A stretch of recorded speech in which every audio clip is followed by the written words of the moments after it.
Hey what's up everyone, this is Hitesh Jetwani your commerce guide. Part 1 में हमने share issue SPCC में शुरू किया था, जिसमें पार्ट 1 में हमने पूरी प्रोसीजर सीखी। पार्ट 2 में what are the legal provisions, क्या क्या लीगल प्रोविजंस है वो हमने सीख लिए। चलिए पार्ट 3 के पर बढ़ते हैं। पार्ट 3 में हम मेनली जो कंप्लीट करने वाले हैं that is irregular and illegal shares. What are the repercussions अगर शेयर्स इरेगुलर होते हैं या इलीगल होते हैं, और वो कौन से सिनारियोज में होता है वो भी हम देखते हैं। चलिए, meaning and circumstances of irregular shares.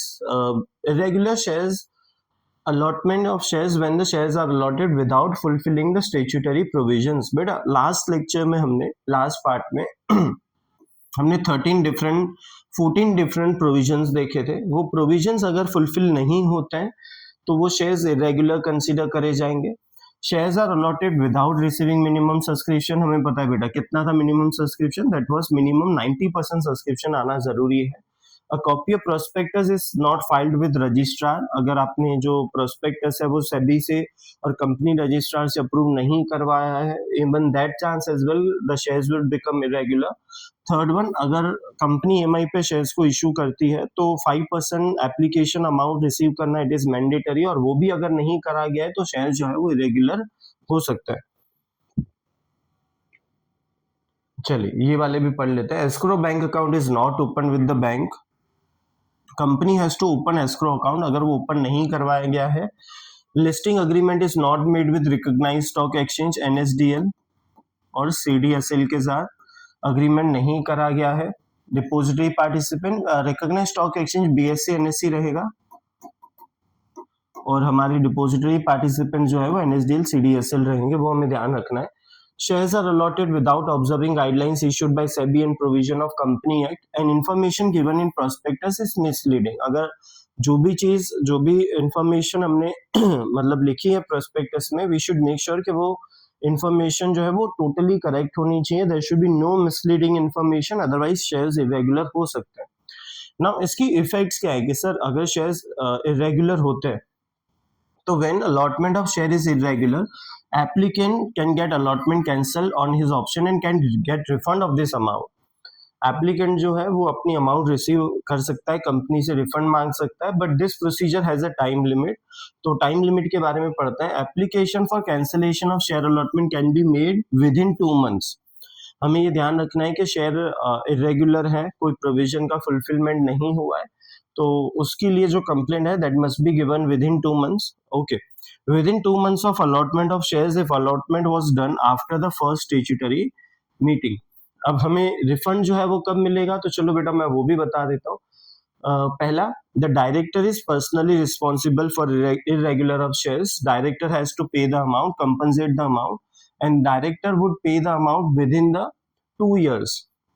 Within 2 years में director would be paying account. A director is personally responsible to compensate the loss of company or the shareholder if he willfully violates the provision of statutory allotment or allows other to violate them. The process of recovery such loss must be initiated within 2 years of allotment.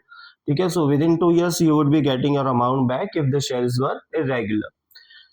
ना ये irregular shares हमने देख लिया। Illegal shares हम देखते हैं कि what are the illegal shares. Illegal shares और इरेगुलर शेयर्स जो है इसका डिफरेंस ज्यादातर एग्जाम में आता है, तो चलिए शुरू करते हैं। What are the illegal shares. Simple, irregular हमने देखा कि अगर कोई भी स्टैट्यूटरी प्रोविजन है उसका वायलेशन हुआ है तो शेयर्स इरेगुलर होते हैं। इलीगल की टर्म्स एंड कंडीशंस हम पढ़ लेते हैं। Shares allotted in contract between a shareholder and a company, such contract to be called valid only when all essential elements which are required for a valid contract are present। जो भी legal valid contract बनता है उसके लिए जो जो essential elements है, if this essential elements are missing तो शेयर्स इलीगल होंगे। First, offer.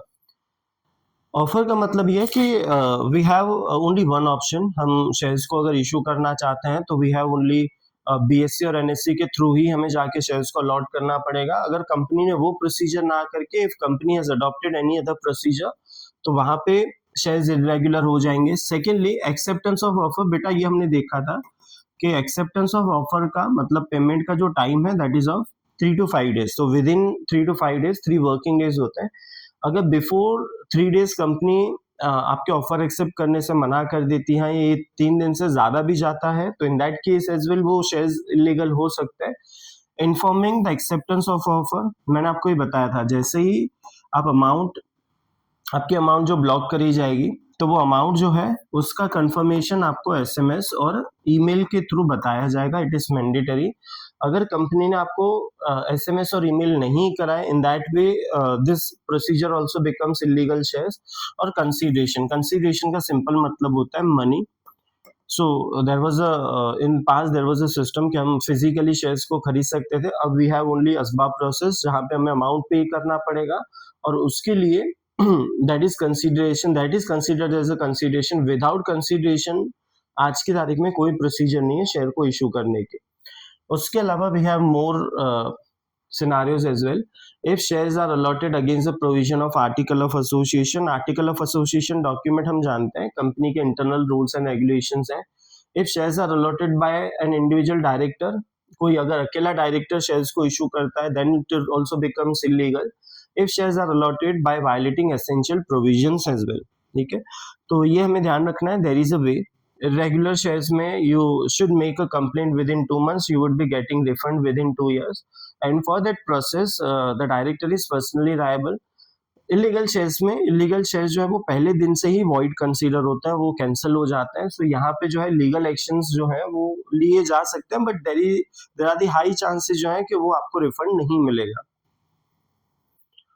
चलिए, so this is the difference. ये डिफरेंस देख लेना बच्चों, अगर कोई डाउट हो तो कमेंट कर लेना। अब रेनंसिएशन पढ़ते हैं बेटा। देखो, जब भी आपको रेनंसिएशन पढ़ना हो, वी शुड मेक श्योर कि हम सबसे पहले राइट शेयर्स को एक्सप्लेन करें। राइट शेयर्स मैंने आपको पहले बताए थे, एक बार हम वापस से रिपीट करते हैं कि if company issues new shares, company जो है वो नए शेयर्स मार्केट में इशू करती है, and if company wants to give the priority right to the existing share holder, company अगर प्रायोरिटी राइट जो है वो अपने एग्जिस्टिंग शेयर होल्डर को देना चाहती है, तो इसको हम राइट शेयर्स बोलते हैं। Now the person who has got right shares, अगर वो शेयर्स नहीं खरीदना चाहता और वो चाहता है कि वो अपना राइट किसी और के फेवर में दे दे, दैट इज कॉल्ड रेनंसिएशन। पढ़ते हैं, a company can offer it's existing share holder an additional shares called right shares.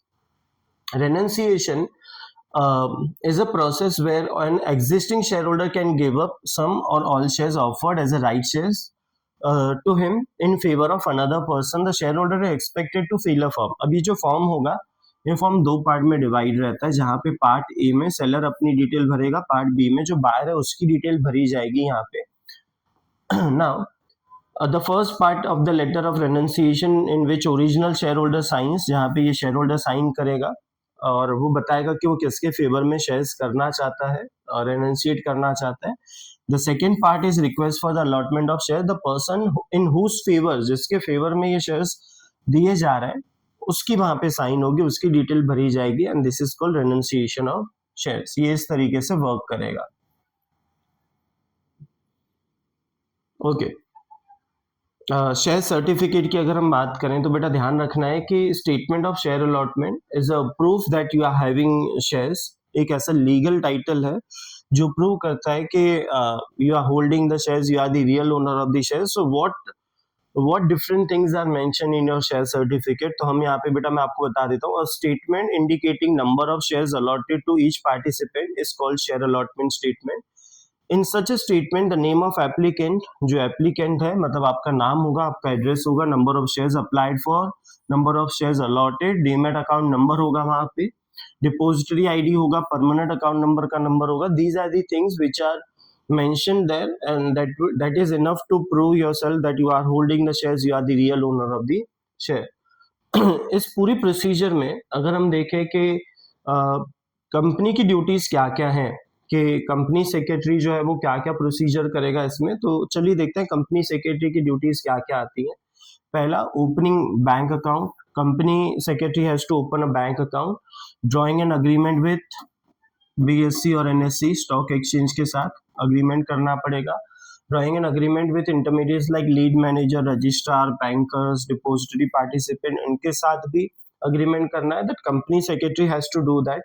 Fulfilling statutory provision of withdrawal of share application, preparing the list of applicant in different categories, जो हमने देखे थे categories, retail investors कितने हैं, high net worth investors कितने हैं, arranging meeting of board of directors because resolution जो है वो पास करवाने हैं, इन्फॉर्मिंग एप्लीकेंट्स रिगार्डिंग अलॉटमेंट और नॉन अलॉटमेंट, ये भी हम देख चुके हैं, थ्रू एसएमएस और ईमेल आपको इन्फॉर्म करा जाएगा, informing applicants regarding non allotment of the shares, filing the share allotment statement with registrar, company registrar को ये डिटेल्स जो हैं वो भेजी जाएंगी, रिलीजिंग पेमेंट, जितने भी अंडर राइटर्स हैं, कमीशन एजेंट्स, ब्रोकर्स, जितने भी देवर इन्वॉल्व, उन सबको पेमेंट रिलीज करवाने का काम जो है वो भी कंपनी सेक्रेटरी का रहेगा। Okay, and then last one, getting the share listed on recognised stock exchange. Hope आपको यहाँ तक समझ में आ गया होगा। इस पार्ट में हमने मेनली जो चीजें कवर करी वो इरेगुलर इलीगल शेयर्स हमने मेन कवर करे, ठीक है, ये दोनों प्रोसीजर कवर करी, इनके रेपरकशंस क्या थे वो हमने देखे। Then we saw what is renunciation of the shares, हमने वो भी कवर कर लिया। शेयर अलॉटमेंट लेटर जो मिलता है उसमें क्या क्या डिटेल्स होती हैं, एंड एंटायर प्रोसेस में कंपनी सेक्रेटरी का क्या रोल प्ले है वो भी हमने देखा। कोई डाउट हो तो बच्चा कमेंट कर लेना। इसके पार्ट 1 और पार्ट 2 भी हैं बेटा, पहले वो देख लो और लाइक करते हुए जाना, सब्सक्राइब करते हुए जाना। लास्ट पार्ट 4 आएगा जिसमें हम पूरे चैप्टर को वाइंड अप कर लेंगे, थोड़े से ही टॉपिक बाकी हैं। Stay safe, have a great day.